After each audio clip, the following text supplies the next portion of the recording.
Hello and welcome to the dungeon. Dayman here, or maybe it's Daywoman, as I am going to be I'll be using a female avatar for our Zero to Hero series, where I look at all of the considerations at lower levels and what and when to unlock and how to best make the use out of your weapons. One thing that I've learned is you do not need to go through the tutorial once you've gone through it once, or even at all. Once you exit the game, the tutorial starts, you can exit the game and relaunch it, and you'll already have weapons. They look to be somewhat randomized, and you have a side sword, a throwing axe, and a bow. Check out my weapons tips videos and some of my advanced fight tips videos in order to learn how to use those right off the rip. When we're looking at our first character here, what I find quite nice is that if you have gotten the downloadable content, it will be available to your character despite which slot you're using. But we're no hero just yet. We need to unlock some of our more powerful armor, right? But I do like to look a little pretty. Let's go ahead and make this look nice. All right. Coming over here, one of the things that really make your character are going to be your exo points.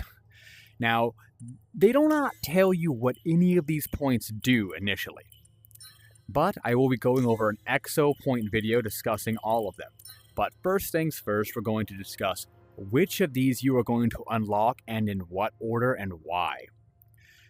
So, your mind perks are not going to be the most pertinent. Your chest perks aren't really going to be relevant until later on.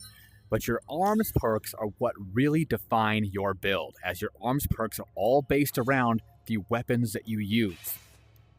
The distance is not going to be one that you're going to look at, because you'll get plenty of distance between your thrown and shot weapons. However, Pierce is a decent one to unlock, as it will increase the amount of power of your bow. And at early levels, you want to be keeping distance from enemies without them getting up on you and taking you out. Power will also increase the power of your melee weapons, so both of those are great early pickups. However, for your legs perks, the only one that you want to be looking at before you unlock haste, which is allowing you to run faster at level 30, is the leap ability, as it will increase your jump speed, allowing you to get in and out of a fray much easier, as well as increase your speed in a dungeon. However, you do not need any of those if you can get yourself used to using either blink or teleport. This will keep you safe in those early dungeons. If enemies are running towards you, you can just teleport far, far away from them. Now, it might take some time to get used to the way that feels and to not get turned around and confused of where you're at, but it is definitely worth attempting how to use it in those initial levels, as they will keep you safer than continuous movement.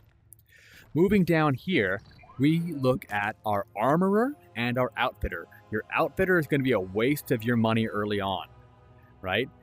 But the armorer will allow you to unlock legendary gear even before you reach level 20 to 25, where those drop rates become much higher. Looking over here at our exo points, your legs perks for leap and haste are going to be the most relevant. So let's look at what the unlock order looks like. Level 8, we're looking for Pierce. Legs, we want to be going in for leap at level 12. For your chest perks, the most important chest perk that you can pick up is going to be Vitality at level 15. And for your mind perk, you want to be able to pick up Fortune at level 22. Fortune is going to give you the most gold out of each dungeon run that you do, allowing you to purchase more powerful weapons and get out of these lower tier damages. When it comes to looking at our dungeons, they come in 3 varieties. We have the dungeon raids, which allow you to get plenty of EXP while also allowing you to get lots and lots of gear, lots of weapons in those chests. Exo missions, or otherwise Crystal Hunt missions, are blue, and those are what allow you to unlock those exo points we just discussed. And the green missions are the Souls Harvest missions. The main consideration here is that once you're in the mission, you're going to be working for this guy down here. He'll give you a staff that allows you to mark an enemy and draw their soul out of the body, and then you wait until the end of the round, once an enemy is knocked out, to collect their soul. We'll go into more detail about these things later, or check out my prior videos discussing them. The Eldritch Halls, or rather the Crystal Hunt missions, are quite useful once you start getting up to those higher levels. But your initial considerations are going for the missions that are much shorter. I'm going to get out of here.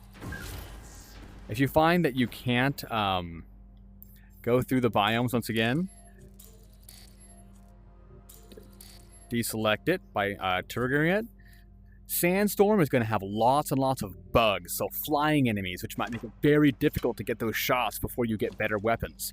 And I recommend waiting for you to have a spear to go into the Sandstorm biome. The Vile Halls is going to have lots of poison enemies and poison barrels, allowing you to take, having you take lots and lots of passive damage. And the Lava Forge has explosive barrels and even enemies that can run after you with bombs in their hands, which every explosion will do 50% of your maximum HP regardless of your level, unless you have the Blast Exo. What you're seeing here, these are hazard missions. Hazard missions will grant you a lot of base experience, but they offer a bonus XP, which grants you more experience per levels completed. Now, this one would be way too hard, as I'm getting boss battles, and you cannot revive until a room is entirely completed. And anytime you see a weapon, that's the only weapon type that you can use unless it says randomized. These are boss battles, mini boss battles, and the more spikes on their head, or the more pointy their spikes are, the more boss battles you'll have to encounter. When doing so, you want to find those that are very short and easy to complete. I also recommend, whenever you're looking at a dungeon, take into consideration the pathways and make a little mini map in your head, right? That's straight, right, right, or straight, right, straight, and then looks like our boss chamber. You can never tell which the boss chamber will be, but it looks like it's to the left. And so I'd be able to keep that in mind when picking them up. All dungeon raids have you pick up what is known as a skeleton key, which allows you to unlock the other half of a dungeon. So you go through half of it, and sometimes those skeleton keys are very early on in the dungeon. So check out all those branches beforehand so you don't have to backtrack your dungeons. This over here is a sandbox. It just allows you to test out enemies and fight against, and also allows for PvP in certain arenas. But you get no experience for it, but you can pick up potions from it and bring them back to the outpost. Right, here's a fireball mission. What I recommend before you do any of these missions is maybe just ask to get carried through a tier 7. It's going to be hard. You might die a lot, but you're going to get the you're going to get lots of loot. It was the very first missions that I was carried through as a tier 7. It lets you know just how hard this game could be. But regardless of tier 1 or tier 7, which are the difficulties, you will gain the exact same amount of experience. I'm going to run us through a exo mission, and I recommend exo missions and soul missions, you must always run them at tier 1, because you will always get the same amount of reward for it no matter what. Launching this at tier 1. And the reason I'm going to do this mission first is because it has a little secret. You don't need to take out every enemy unless you get yourself into a lock-in room. And we can talk about what those are if we run into them. They are otherwise the gateways will turn red and you have to defeat all enemies beforehand. However, this mission, you only need to defeat what I call the shirtless wizards, or otherwise the guardians. Nice small room. You activate this by using the pillar. Always get rid of bombs because you don't want to accidentally back into them. And these columns will then rise. And you go through each of these rooms and try to find the blue glowing crystals. Careful of any hazards. And you always want to be destroying objects when you find them, so you can collect potions. And see how teleport can keep you safe from harm. That's where I came from, isn't it?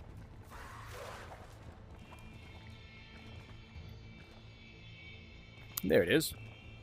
Coming along here, grab our crystal, and run through the dungeon. You don't need to take out anyone or anything off the rip,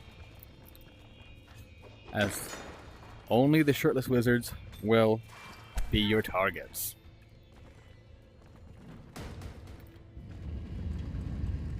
Another nice thing about that teleport is it makes hazards far easier to bypass, as you just saw. So it might feel a little weird at first doing these sort of teleporting all about, but they're the easiest and quickest way to get through these hazards. Now you can see I'm bypassing these treasure chests, but they can only be unlocked if I stick around in a room and unlock them. You'll find these buttons, as well as, okay, it's getting a little hairy for me here.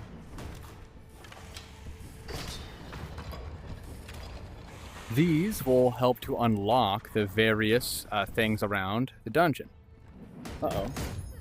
I got crushed. It's okay, whenever you're crushed, always drink up some health, because they will deal damage to you. Uh-oh. You're like, what is this guy doing? Constantly backtracking. But you can see I can easily get rid of those enemies without getting caught up in a fight.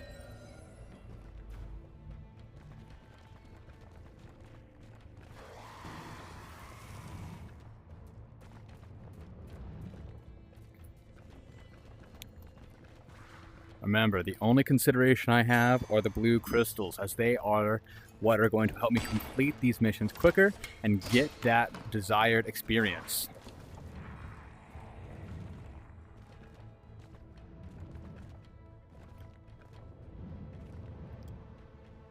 Okay.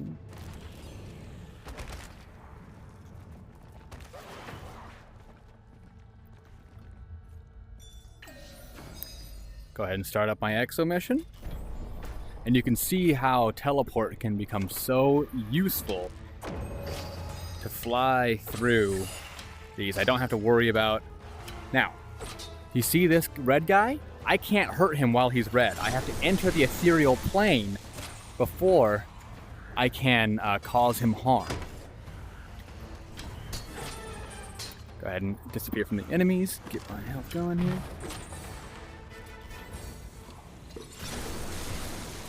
Now, don't let them drain those crystals. Keep them in the fight. Now that's the danger of having so many enemies around. But remember, as long as you can teleport to them,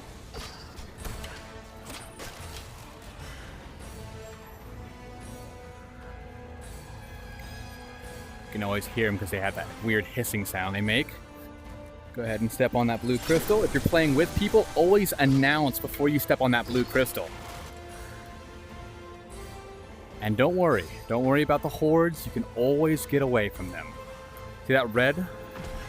That is letting me know how long I have in the ethereal plane. I'm certainly no expert when it comes to archery, but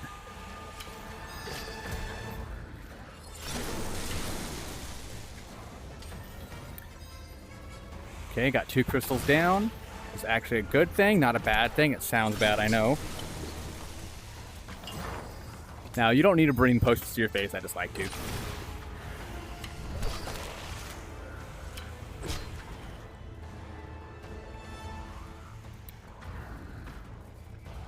I hear him and I sees him.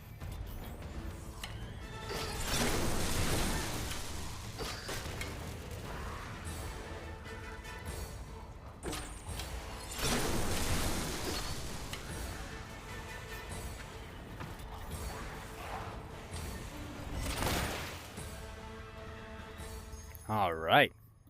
All crystals drained is actually what you want to hear, as that means that those crystals that you initially collected got saved. My movement's being a little bit wonky. Here we go.